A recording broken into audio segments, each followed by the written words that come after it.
நண்பர்கள் அனைவருக்கும் வணக்கம். இன்றைக்கி நம்மளோட வீடியோவில் என்ன பார்க்க போகிறோம்னா, ஏஆர் ஆயுதப்படை அவங்களுக்கு நேச்சர் ஆஃப் டியூட்டி என்ன இருக்கும், ஆயுதப்படையில் இருக்கிறதுல என்னென்ன பெனிஃபிட், அதை தான் இன்றைக்கி நம்ம ஃபுல் டீட்டெயிலாக பார்க்க போகிறோம்.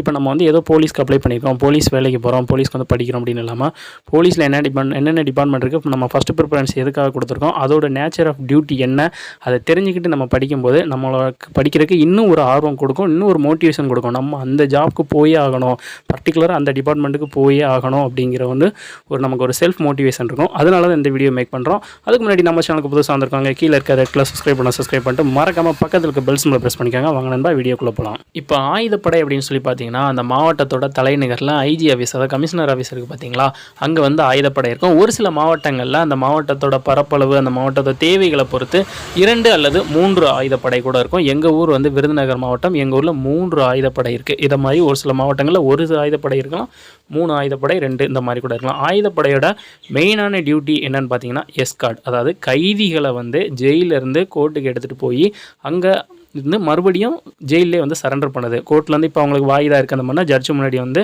ஆஜர் பண்ணுறதுக்காக எடுத்துகிட்டு போவாங்க. இதுதான் ஆயுதப்படையோட மெயினான டியூட்டி.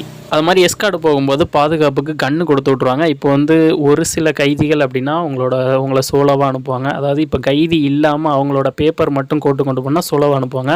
இல்லை கைதியை கூட்டு போகிறீங்க அப்படின்னா உங்களுக்கு ஹெல்ப்புக்கு இன்னும் 2 பிசி அனுப்புவாங்க. கேங் எஸ்கார்டு இருக்கும். சில நேரம் கேங்காக குற்றம் பண்ணியிருப்பாங்க பார்த்தீங்களா, அவங்கள வந்து ஒரு கேங்காக ஒரு பஸ்ஸில் அந்த கைதிகளையும் அதுக்கு பாதுகாப்புக்கு நிறையா பிசியும் வந்து பக்கா சேஃப்டியாக தான் வந்து அனுப்புவாங்க.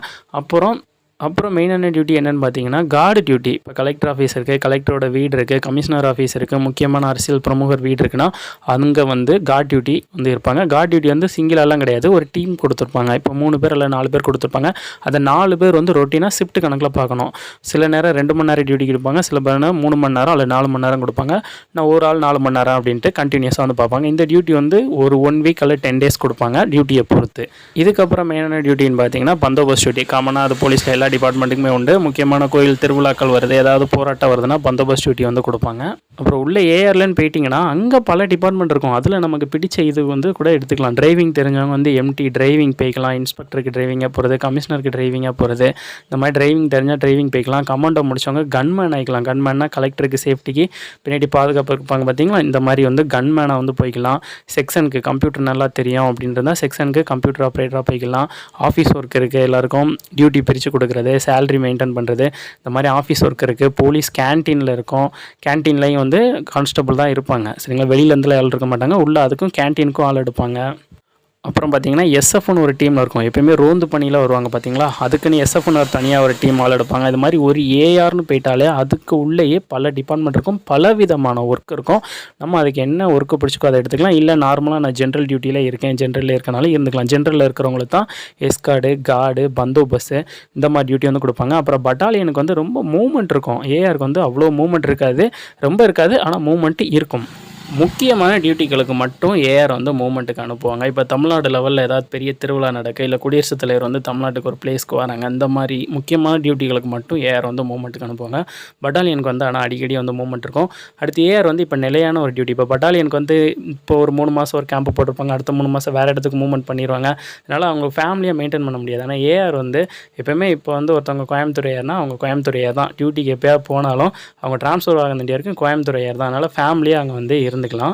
அப்புறம் ஏஆரில் இருக்கிறதுல ஒரு முக்கியமான பெனிஃபிட் என்னென்னு பார்த்தீங்கன்னா, ஏஆருக்கு அப்புறம் நீங்கள் லோக்கல் ஸ்டேஷனுக்கு வேக்கன்ட் இருக்கும்போது ஸ்ட்ரெயிட்டாக லோக்கல் ஸ்டேஷன் வந்து போயிடலாம். சரிங்களா, இப்போ பட்டாலியனில் இருந்தீங்க அப்படின்னா பட்டாலியன்லேருந்து ஃபஸ்ட்டு ஏஆராக மாறணும், ஏஆர்லேருந்து அப்புறமா லோக்கல் ஸ்டேஷன் போகணும். இப்போ நீங்கள் பட்டாலியனை செலக்ட் ஆகுறீங்க, லோக்கல் ஸ்டேஷன் போகணுன்னா பல வருஷம் ஆயிரும். ஆனால் ஏஆர் இருந்தீங்கன்னா ஏஆர்லேருந்து அவங்களோட சொந்த டிஸ்ட்ரிக்ட் ஏஆருக்கு வேணாலும் மாறிட்டு அங்கேருந்து லோக்கல் ஸ்டேஷன் வந்து ஈஸியாக மாறிடலாம்.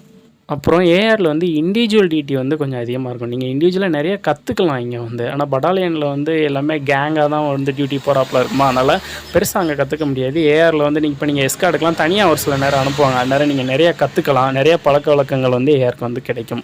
அப்புறம் முக்கியமாக ஏஆர் வந்து மெயினாக சிட்டிகளில் வந்து இருக்கிறதால சிட்டி அலவன்ஸ் சேலரியில் வந்து எக்ஸ்ட்ரா அலவன்ஸ் வந்து கிடைக்கும். இந்த மாதிரி ஏஆருக்கு நிறையா பெனிஃபிட்ஸ் வந்து இருக்குது. இப்போது மூவ்மெண்ட்டுக்கு போகிறாங்களா, மூவ்மெண்ட்டு போகிறக்கு, எலெக்ஷன் டியூட்டி போகிறதுக்கெலாம் சேலரி போக எக்ஸ்ட்ரா அலவன்ஸ் வந்து அந்த மாதம் வந்து கிரெடிட் ஆயிரும். அதனால் ஏஆருக்கு இந்த மாதிரி நிறைய பெனிஃபிட்ஸ் வந்துருக்கு. இந்த வீடியோ உங்களுக்கு பிடிச்சிருந்தா லைக் பண்ணுங்கள், ஷேர் பண்ணுங்கள், மறக்காமல் நம்மளோட சேனலை சப்ஸ்கிரைப் பண்ணுங்கள். மேலும் எந்த மாதிரி வீடியோ உங்களுக்கு வேணும் அப்படிங்கிறத கீழே கமெண்ட் பாக்ஸில் கமெண்ட் பண்ணுங்கள்.